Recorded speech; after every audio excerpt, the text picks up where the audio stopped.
இந்த ஆண்டு நம்ம கல்லூரியில் நிறைய ஆசிரியர்களும் சரி மாணவர்களும் சரி நிறைய பார்ட்டிசிபேஷன்ஸ் எல்லாம் பண்ணி நிறையா ஃபண்டிங் எல்லாம் வாங்கிட்டு வந்திருக்காங்க.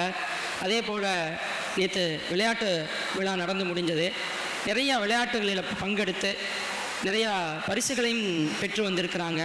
இந்த தருணத்தில் அவர்கள் எல்லோருக்கும் நன்றியினை கூறிக்கொள்கின்றேன். சார் சொன்னார் 460 கல்லூரிகளில் 440 கல்லூரிகளில் கிட்டத்தட்ட 390 கல்லூரிகள் லாப நோக்கத்தோடு நடைபெறுகிறது. ஒரு 40-50 கல்லூரிகள் தான் சர்வீஸ்க்காக நடக்குதுன்னு சொல்லி அது உண்மை. ஆனால் உண்மையாகவே சர்வீஸுக்கு நடக்குதுங்கிறத ப்ரூஃப் பண்ணி கொண்டு இருக்கிறோம் அப்படிங்கிறதுக்கு இந்த ட்ரஸ்ட் ஒரு பெரிய முன்னுதாரணம். ஒரு கல்லூரியில் வந்து நுழைகின்ற மாணவன் அல்லது மாணவி அவர்களுக்கு இந்த 4 ஆண்டு காலம்தான் அவர்களுடைய கனவு.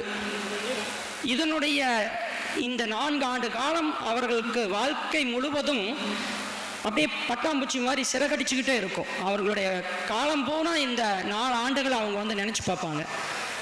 அப்படி இருக்கும் பொழுது அவர்கள் என்ன எதிர்பார்ப்போடு வருகிறார்களோ அவர்களுடைய அந்த எதிர்பார்ப்பும் அந்த மகிழ்ச்சியும் அந்த சந்தோஷமும் இங்கு கொஞ்சம் கூட குறையக்கூடாது என்பதில் எப்பவும் நான் ரொம்ப தெளிவாக இருக்கேன்.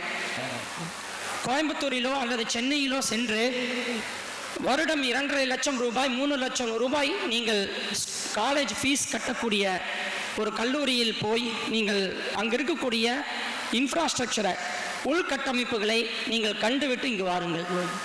நீங்கள் தெரியுங்க, நிறையா பசங்க எல்லாமே பார்த்தீங்கன்னா இப்போ கான்ஃபரன்ஸ்க்கெல்லாம் போகிறாங்க. கான்ஃபரன்ஸுக்கு பேப்பர் ப்ரெசன்டேஷனுக்குலாம் நிறைய வெளி காலேஜுக்கு போகிறீங்க. கட்டாயம் நீங்கள் அங்கே பார்த்துருப்பீங்க.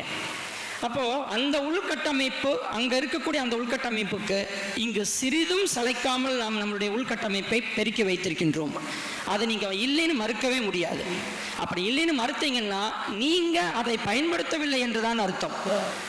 அப்படி இருக்கும் பொழுது ஒரு 2.5 லட்சம் 3 லட்சம் 2 லட்சம் ஃபீஸ் வாங்கக்கூடிய கல்லூரிகள் இருக்கக்கூடிய அந்த உள்கட்டமைப்பை உங்களுக்கு தெரியும். இன்றைக்கு நம்ம எவ்வளோ ஃபீஸ் வாங்குறோன்னா அதில் எவ்வளவோ கன்செஷன் இங்கே இருக்கிற நிறைய மாணவ மாணவிகளுக்கு அவர்களுடைய உள்ளத்திற்கு தெரியும். யார் யாருக்கெல்லாம் கன்செஷன் கொடுத்துருக்குறோம், யாரெல்லாம் கன்செஷனில் படிக்கிறீங்க அப்படிங்கிறதெல்லாம் அவங்க எல்லாத்துக்கும் நல்லா தெரியும் அந்தந்த மாணவ மாணவிகளுக்கு. அப்போது இந்த ஒரு ஃபீஸில் இப்படி ஒரு கட்டமைப்பையும் இப்படி ஒரு கல்வியும் நாம் தரோம் அப்படின்னு சொல்லி சொன்னால், நான் இதை எதுக்காக சொல்ல வரேன்னா, மாணவ செல்வங்கள் நீங்கள் தயவு செய்து இதை பயன்படுத்தி உங்கள் வாழ்க்கையின் தரத்தை முன்னேற்றிக் கொள்ளுங்கள்.